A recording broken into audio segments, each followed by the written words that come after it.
Hello learners, welcome to our channel. Compiler designing का PYQ है दिसंबर 2025 का। सिंबल टेबल के बारे में पूछा हुआ है कि कंपाइलर के किस फेज पर प्रोड्यूस होती है। प्रोड्यूस मीन्स होता है क्रिएट। क्योंकि इन्होंने क्रिएट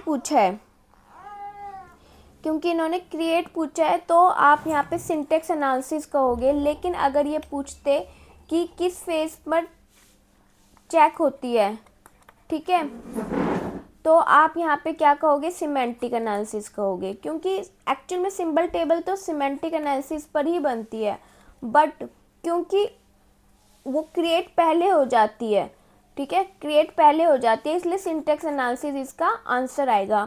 अब बात करते हैं कि सिंबल टेबल होती क्या है। सिंबल टेबल एक ऐसा डेटा स्ट्रक्चर होता है जहाँ पे हम जैसे इंट a इक्वल टू 10, ठीक है, तो यहाँ पे हमने आइडेंटिफायर किया था टाइप क्या हो गया, स्कोप क्या हो गया। स्कोप मीन्स जैसे ये इंट है, ये बाहर है तो ग्लोबल है। अगर मैं इसी को सेम स्टेटमेंट को ब्रेसिस के अंदर ले लेती हूँ तो ये लोकल हो जाएगा और ये ग्लोबल हो जाएगा, ठीक है ना।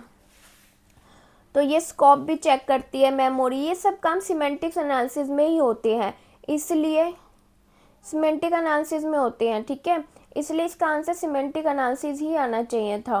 बट क्योंकि क्रिएट पहले हो जाती है, लाइक जैसे हम पार्सर बनाते हैं, टोकन पहले रिकॉग्नाइज कर लिया लेक्सिकल एनालिसिस में, ठीक है, टोकन अब वहाँ पे कहाँ पे पहुँचते हैं, सिंटेक्स एनालिसिस पर।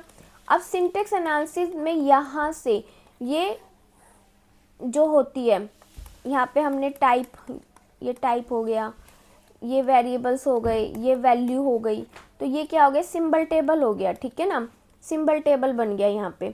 लाइक जैसे स्कूल में रिकॉर्ड होता है, भाई कोई भी एक पर्सन है, स्टूडेंट एक्स है, उसका रोल नंबर मान लो 5 है, तो ये क्या हो गया, एक रिकॉर्ड हो गया। वैसे ही कंपाइलर अपना एक रिकॉर्ड रखता है जिसे सिंबल टेबल कहते हैं।